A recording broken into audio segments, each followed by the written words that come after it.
यदया विद्याविलासेन भूतभौतिकसृष्टयः तमनो मे परमात्मानं सच्चिदानन्दविग्रहम्।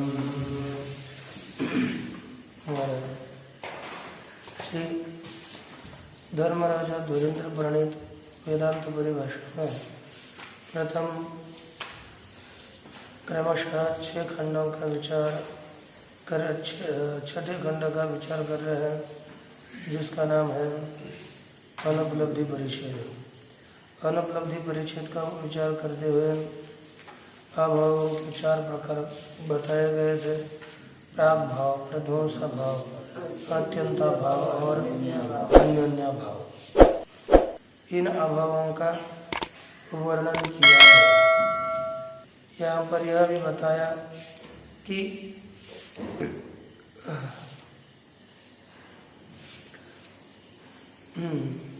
ये 7 परिचित पूरा हुआ था।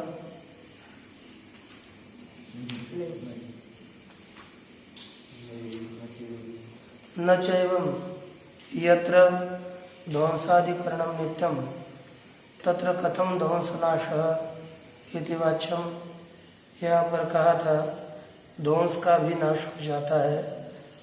ध्वंस यह अपने कपाल में विद्यमान रहता है, अर्थात घट का ध्वंस घट के कपाल में रहेगा, तो उस कपाल का नाश होने के बाद उस घट के ध्वंस का भी नाश होता है, कि यह बताया गया था। तो पूर्व पक्षी पुनः शंका करता है कि ये टीका इसे देखिए, क्या लिखा इन्होंने, ननु सर्वस्यापि ध्वंसस्य अनित्यत्वमुत यस्य कस्यचित्। आपने ध्वंस को अनित्य कहा, वह सभी ध्वंस को अनित्य कहा, अथवा किसी ध्वंस को आपने अनित्य कहा है। तो उत्तर देते हैं यह सर्वस्य यह कह नहीं सकते। नाद्य नित्याधिकरणस्य नाशासिद्ध्या तद्वर्ती ध्वंसस्य अनित्यत्वा सिद्ध है। कहते हैं जिस ध्वंस का जिसका अधिकरण नित्य है, जिस ध्वंस का अधिकरण नित्य है, वह कभी नष्ट हो नहीं सकता। ऐसे अधिकरण में रहने वाला जो ध्वंस है वह, क्योंकि नित्य अधिकरण वाले ध्वंस का नाशा सिद्ध्या नाश सिद्ध न होने से तद्वृत्ति ध्वंस से अनित्यत्वा सिद्ध है।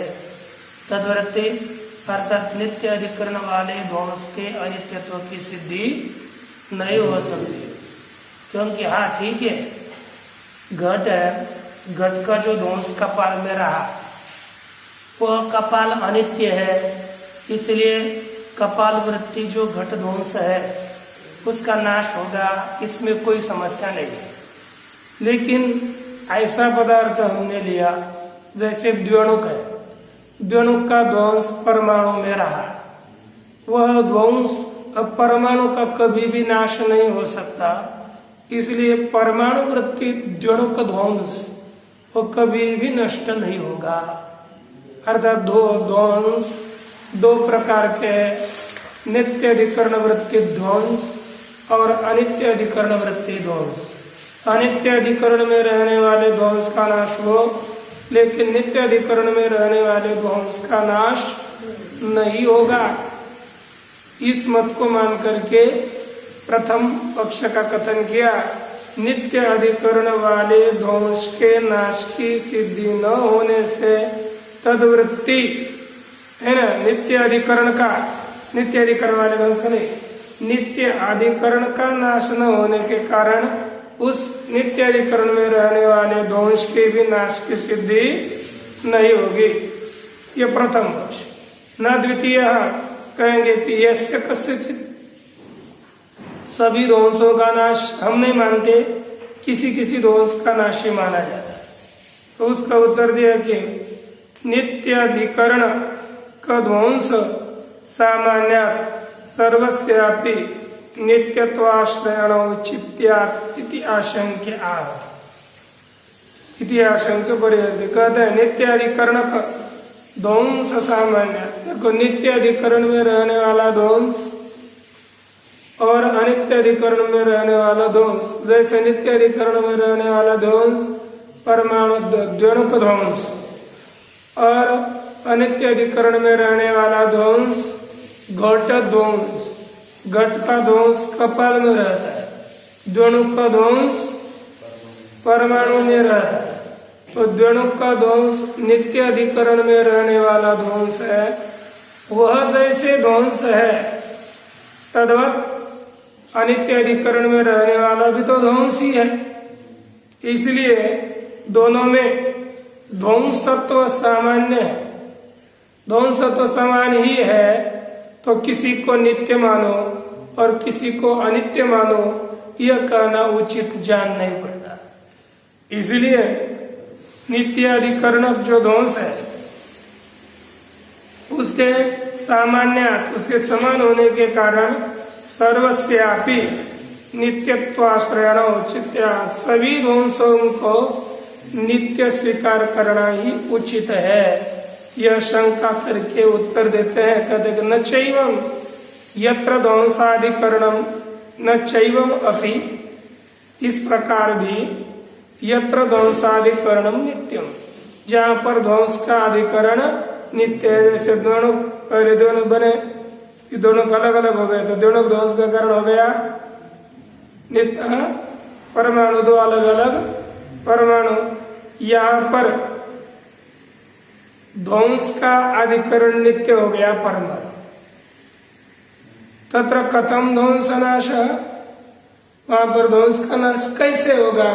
ध्वंस का नाश आपने बताया तो उसका ध्वंस नाश होगा ही नहीं, यथातरी हो गया। उसका पूर्व पक्ष का तो सिद्धांत का देना चाचा यह आपने कहना नहीं चाहिए। क्यों? कहते कि तादृश अधिकरणम यदि चैतन्य व्यतिरिक्तम तदा तस्य नित्यत्वम असिद्धम। तादृश अधिकरण अर्थात ध्वंस का अधिकरण यदि चैतन्य व्यतिरिक्त मान रहे हो, परमाणु अधिक दूसरे कौन से भी चैतन्य से अतिरिक्त ध्वंस का अधिकरण मान रहे हो तो तस्य नित्यत्वम असिद्धम, उस परमाणुवादियों का नित्यत्व सिद्ध नहीं है। वो सिद्ध हो तभी आप कहेंगे ना। यानी आपने प्रतिज्ञा करी, केवल किसी ने प्रतिज्ञा की तो प्रतिज्ञा मात्र नहीं, प्रतिज्ञा मात्र न वस्तु सिद्धि किंतु लक्षण प्रमाणाभ्याम, आपको उसकी सिद्धि करनी पड़ेगी, प्रमाण देने पड़ेंगे, श्रुति के प्रमाण, लक्षण इत्यादि सब कुछ बताना पड़ता है। इसलिए उनकी नित्यत्व की सिद्धि नहीं, अभी तक सिद्धि नहीं होगी, क्योंकि ब्रह्म व्यतिरिक्त सर्वस्य ब्रह्म ज्ञान निवर्तताया वक्ष्यमाणत्वात्। ब्रह्म से व्यतिरिक्त सभी प्रपंच जगत में जितने भी है और ब्रह्म से अतिरिक्त सर्वस्य सभी की ब्रह्म ज्ञान निवर्त्यता, ब्रह्म ज्ञान के द्वारा निवृत्त होने योग्यता यह आगे बताई जाएगी। अर्थात सभी ब्रह्म ज्ञान के द्वारा निवृत्त होने वाले हैं, ये बताएंगे। यदि च ध्वंसा, अब यदि बोलोगे आप ध्वंसाधिकरणम चैतन्यम तथा असिद्धि, कहते हैं कि नहीं, हम ध्वंस का अधिकरण चैतन्य से भिन्न नहीं मानते, केवल चैतन्य को ही सबका अधिकरण मानते हैं, तो कहते तदा असिद्धि। अन्य ध्वंस के नित्यत्व की असिद्धि ही है। क्यों? कहते हैं कि आरोपित प्रतियोगिक ध्वंस से अधिष्ठाने प्रतीयमान से अधिष्ठानत्व मात्रत्वात्। कहते हैं कि आरोपित प्रतियोगिक ध्वंस से, जो अप्रतियोगी कैसा है? आरोपित काल्पनिक।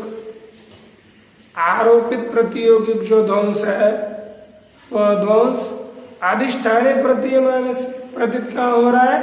अधिष्ठान में। ये क्या किम रूप होता है? अधिष्ठान मात्र, तो वो केवल अधिष्ठान रूप ही होता है। वो ध्वंस अतिरिक्त यदि मानोगे तो अनित्य होगा। हम अधिष्ठान रूप मानते हैं, अधिष्ठान से अतिरिक्त वह ध्वंस होता ही नहीं, इसलिए उसको ध्वंस क्या कहेंगे। इसलिए एक वाक्य दिया है, तदुक्तम अधिष्ठानावशेषो ही नाश कल्पित वस्तुना। कल्पित वस्तुना नाश अधिष्ठानावशेष। कल्पित पदार्थ का नाश अधिष्ठान रूप होता है। कल्पित वस्तु का नाश किम रूप होता है? अधिष्ठान अवशेष, अर्थात अधिष्ठान से अवशेष इति अधिष्ठान अवशेष। यहाँ पर किसका कौन बाकी रहता है? केवल अधिष्ठान बाकी रहता है, अन्य बाकी नहीं रहता। वो तो सो जाएंगे धीरे धीरे, वैसे नहीं से देख के, है ना? कभी ऊपर देखेंगे नहीं। आगे, कल्पित वस्तु का नाश अधिष्ठान रूप होता है।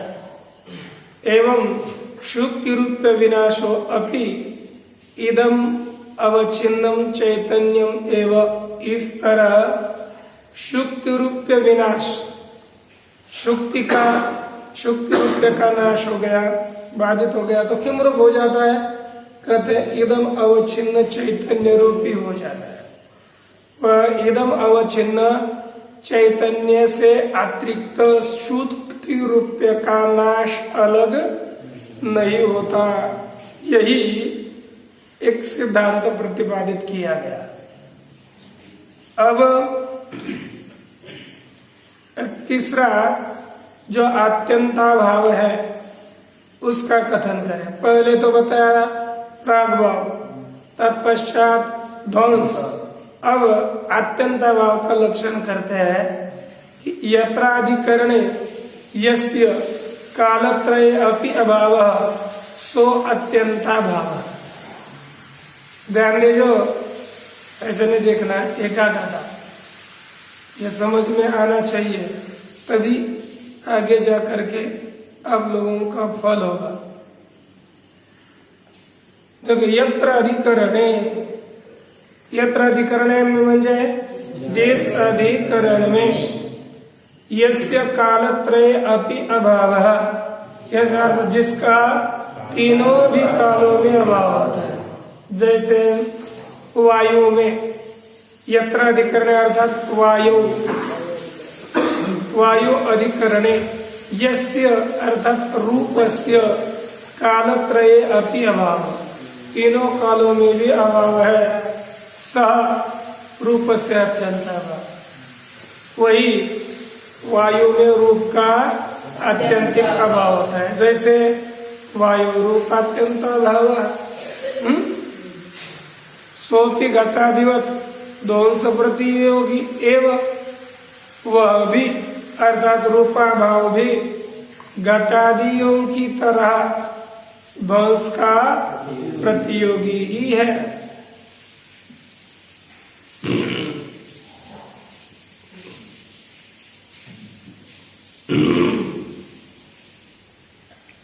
अच्छा, दूसरा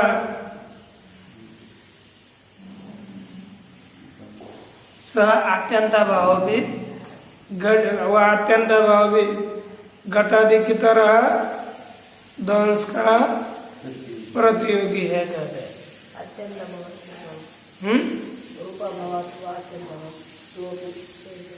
स्वरूप अत्यंत भाव, तो अत्यंत भाव ही हो गया ना।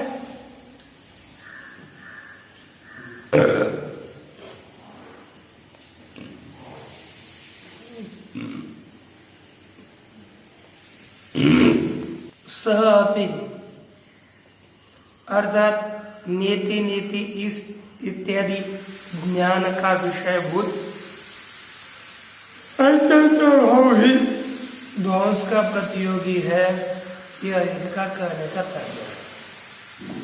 या लिखा आगे, इदम इदम न इदम इदम न इति प्रतीति विषयो अन्योन्य भाव। चौथे भाव का लक्षण क्या? यह यंत्र, यह पुस्तक नहीं है। इदम इदम न, यह पुस्तक, यह यंत्र पुस्तक नहीं है। इस तरह का जो अभाव होता है वही अन्योन्य भाव कहलाता है। अयम एव विभागो, इसी को ही विभाग कहते हैं, अन्योन्य भाव को ही भेद कहते हैं। पृथक्त्वं च इति व्यवह्रियते, इसको ही अन्योन्य भाव को विभाग, भेद और पृथक्त्व ऐसा व्यवहार किया जाता है। भेदातिरिक्त विभागादौ प्रमाणाभाव, क्योंकि भेद से अतिरिक्त विभाग है, इसमें कोई भी प्रमाण नहीं है। इसलिए भेद विभाग ये सभी एक ही है। अयम च अन्योन्य भाव अधिकरण से साधित्वे साधि, यह अन्योन्य भाव अधिकरण यदि साधि होगा, जिसमें भेद रहता है तो वह साधि होता है, और यदि अनादि होगा अधिकरण तो उसका भेद भी अनादि रहेगा। यथा घटे पट भेद, जैसे घट में पट भेद रहता है, वो कैसा है? साधि है, क्योंकि घट भी साधि और पट भी साधि, इसलिए उनका दोनों का भेद भी साधि है। और दूसरा है अधिकरण से अनादित्व अनादि रहेगा, यदि अधिकरण अनादि हो तो उनका भेद भी अनादि हुआ करता है। जैसे जीवे ब्रह्म भेद है, जीवेश्वर भेद, यह कैसे? ब्रह्म निवाजी हो भेद, जीव में ब्रह्म भेद और ब्रह्म में जीव का भेद अनादि है, क्योंकि ब्रह्म आयुष का तात्पर्य जीवेश्वर भेद। जब से उपाधि कब से लगी है पता है? जीव कब से है? अनादि है, तब से इसका भेद है, अर्थात इनका भेद अनादि है। विविधोपि भेदो ध्वंस प्रतियोगी, दोनों भी प्रकार का भेद ध्वंस का प्रतियोगी है, कभी ना कभी इसका, लेकिन जीव ब्रह्म का भेद नष्ट होता है, अर्थात ध्वंस का प्रतियोगी है। जीव ब्रह्म का भेद अनादि तो है लेकिन शांत है, अनादि शांत है। जब इसका अंत होगा अर्थात ध्वंस होगा भेद का, तो यह प्रतियोगी होगी कि नहीं? इसलिए दोनों भी भेद ये ध्वंस के प्रतियोगी ही है। अविद्या निवृत्तौ तत्परतंत्राणाम निवृत्ति अवश्यम भावात्, जो देखो अविद्या की निवृत्ति हो जाने पर अविद्या परतंत्र जो भेद है उन भेदों की भी निवृत्ति होती है। इसलिए है ना, उस निवृत्ति के अधीन ही वे दोनों भेद है। अविद्या की निवृत्ति के अधीन उन वे भेद होने के कारण उनकी निवृत्ति अवश्य हो जाती है। पुनरपि भेदो द्विविधा, पुनः भेद दो प्रकार का है, एक सोपाधिको निरुपाधिक, एक है सोपाधिक भेद और द्वितीय है निरुपाधिक भेद। तत्र उपाधि सत्ता व्याप्य सत्ताकत्वं सोपाधिकत्वं तच्छून्यत्वं निरुपाधिकत्वं। यह सोपाधिकत्व और निरुपाधिकत्व क्या चीज है इसका वर्णन किया। कहा कि सोपाधिक क्या है? उपाधि सत्ता व्याप्य सत्ताकत्वं सोपाधिकत्वं। क्या लक्षण है? उपाधि सत्ता व्याप्य सत्ताकत्वं सोपाधिकत्वं। पुनः बोलो। उपाधि सत्ता व्याप्य सत्ताकत्वं सोपाधिकत्वं। हाँ, वो भेद दो प्रकार का है, एक सोपाधिक और निरुपाधिक। जैसे अब उपाधि सत्ता व्याप्य सत्ताकत्वं सोपाधिकत्वं ये भेद में रहता है, तो देखिए इसका अर्थ क्या है? उपाधि सत्ताया, एक में लिखा है उपाधि सत्ताया व्याप्या सत्ता यस्य वेदस्य सह उपाधि सत्ता व्याप्य सत्ताकत्व। ये उपाधि सत्ता व्याप्य सत्ता का। देखो उपाधि सत्ता की अपेक्षा से व्याप्य सत्ता किसकी होती है? भेद की। किसकी सत्ता? भेद की सत्ता व्याप्य, अर्थात उपाधि की सत्ता व्यापक और भेद की सत्ता। यत्र यत्र उपाधि यत्र यत्र भेदा तत्र तत्र उपाधि उपाधि सत्वम, यत्र यत्र भेदा तत्र तत्र उपाधि सत्वम। यानी ये उपाभेद हो गया व्याप्य और उपाधि सत्ता हो गई व्यापक, है ना? व्यापक होगा। उपाधि सत्ता के अपेक्षा से व्याप्य सत्ता है जिस भेद की, ऐसा भेद है, यानी उपाधि सत्ता व्याप्य सत्ता वाला भेद होता है। यत्र आकाशादि भेद सत्ता तत्र घटादि उपाधि सत्ता। जहाँ पर आकाश आदि के भेद की सत्ता है, कारण आकाश आदि भेद कहाँ रहता है? घटादि होते, और वहां पर उपाधि घट रूप उपाधि की सत्ता है कि नहीं? यत्र यत्र भेद तत्र तत्र घटादि उपाधि सत्ता होता है कि नहीं? भेद भेदोपाधि सत्तयोर व्याप्य व्यापक भाव, भेद उपाधि भेद और उपाधि सत्ता, इनमें भेद है व्याप्य और उपाधि सत्ता है व्यापक। इस तरह इन दोनों में व्याप्य व्यापक भाव है। और जहाँ पर उपाधि सत्ता व्याप्य सत्ता कत्व नहीं है, उपाधि सत्ता व्याप्य सत्ता कत्व शून्यत्व, सत्ता शून्यत्व यह रहता है, वही भेद निरूपाधिक भेद होता है।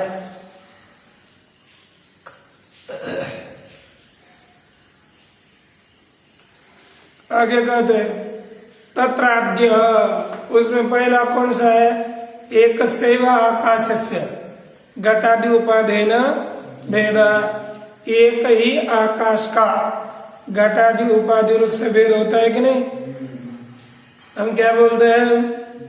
यदि घट रूप उपाधि होगी तभी आकाश में परस्पर घटाकाश मठाकाश इत्यादि भेद होगा। उपाधि नहीं होगी तो भेद होता ही नहीं है। ये मठ न होता तो इसको मठाकाश न कहते, घट न होता तो घटाकाश न कहते। अर्थात घटाकाश मठाकाश पटाकाश इत्यादि जो आकाशों के भेद किए गए हैं उपाधि सत्ता के अधीन भेद है। घट रूपी उपाधि मठ रूपी उपाधि फट गई तो मठाकाश में घटाकाश ये भेद नहीं रहता। अर्थात उपाधि सत्ता के अधीन या यत्र जहाँ पर भेद हमको दिख रहा है उस उपाधि सत्ता होती है।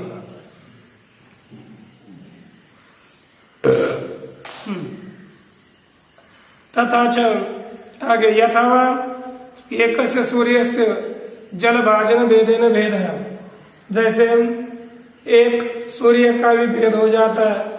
हमने हजारों घड़े रखे, उस घड़ों में पानी रखा तो प्रत्येक घड़े में रहने वाला जो जल, उस जल के भेद से सूर्य के प्रतिबिंब का भेद हो जाता है। प्रत्येक में सूर्य का प्रतिबिंब होता है कि नहीं? कि एक में सूर्य का प्रतिबिंब होता है बाकी में नहीं होता। हाँ क्या बोलते? एक में होता है, प्रत्येक में होता है। ये तो बाद में कहा, पहले क्या कहा? प्रत्येक में कहा था। अच्छा, फिर हमने प्रति नहीं सुना होगा। यथावा एक सूर्य से जल भाजन भेदेन भेद, एक ही सूर्य के जल पात्र के भेद से भाजन अर्थात पात्र है, जल पात्र के भेद से भेद होता है। तथा च एक सेव ब्रह्मण अंतकरण भेदा भेदा, उसी तरह एक ही ब्रह्म का अंतकरण भेद से भेद होता है ना? जैसे पात्र के भेद से सूर्य भेद इत्यादि होता है, तद्वत एक ही ब्रह्म का अंतकरण भेद से भेद हो जाता है।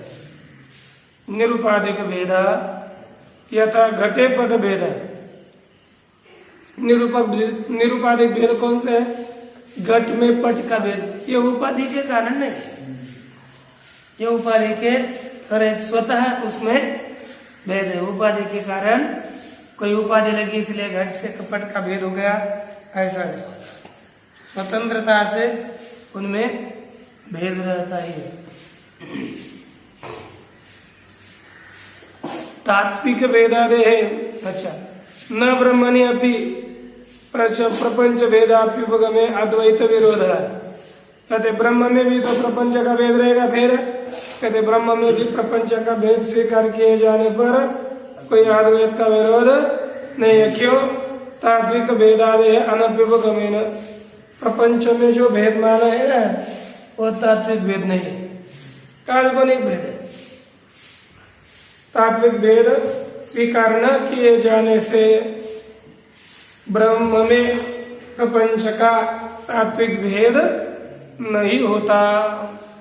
वेदादिवत अद्वैता व्याघातकत्वात्, जैसे आकाश है, आकाश में हमने कितने भी घट रखे तो वेद के अद्वैत का विरोध नहीं होता, आकाश का भेद नहीं होता घटादि उपाधि लगे जाने से।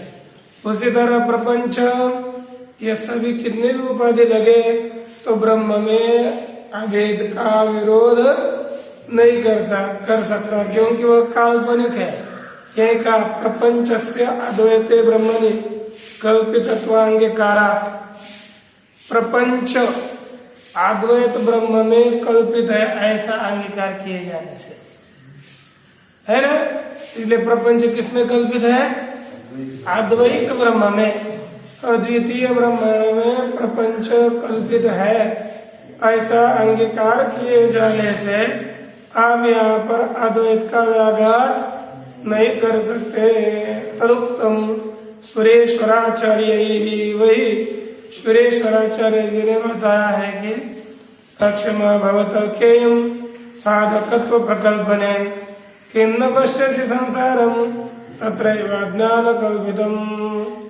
कहते हैं कि अक्षमा भवत केयम साधकत्व प्रकल्पने, साधकत्व अर्थात इस प्रपंच के मिथ्यात्व में साधक की कल्पना करने में आपको असामर्थ्य क्यों हो रहा है? सहन क्यों नहीं हो रहा है? प्रपंच के मिथ्यात्व की कल्पना करने में आपको सहन क्यों नहीं होता? किन्न पश्यसि संसारम तत्रैव अज्ञान कल्पितम, उसी ब्रह्म में अज्ञान के द्वारा कल्पित संसार है, ये इसको क्यों नहीं देखते, क्यों नहीं समझते? अतएव वर्णे अविद्यानुमाने प्राग भाव व्यतिरिक्त विशेषणम तत्व प्रतिपादिकायाम अविद्या लक्षणे भावत्व विशेषणम च संगच्छते। कहते जब तत्व प्रतिपादिका अर्थात चित सुखी, उस चित सुखी में अविद्या का लक्षण किया गया। क्या लक्षण किया गया? अनादि भाव रूपत्वे सति ज्ञान निवर्त्यत्वम। क्या लक्षण हुआ? अनादि भावत्वे सति ज्ञान निवर्त्यत्वम, ये अविद्या का लक्षण किया गया है। ये कहते हैं कि प्राग भाव व्यतिरिक्त विशेषणम, ये क्या दिया? प्राग भाव से व्यतिरिक्त विशेषण दिया। क्या दिया? अनादि, अनादि भावत्वे सति दिया कि नहीं? तो अनादि भावत्वे सति है कि हाँ, तो अनादि भाव प्राग भाव होता है ना कि नहीं? होता है। अनादि भावत्वे सति,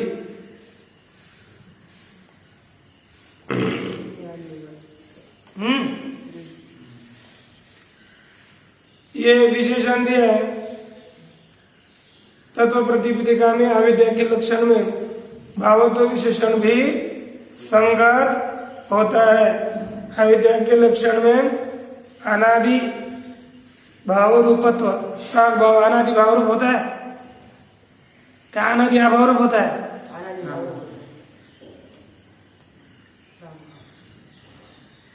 प्राग भाव अनादि है, और भाव रूप है क्या? भाव रूप है।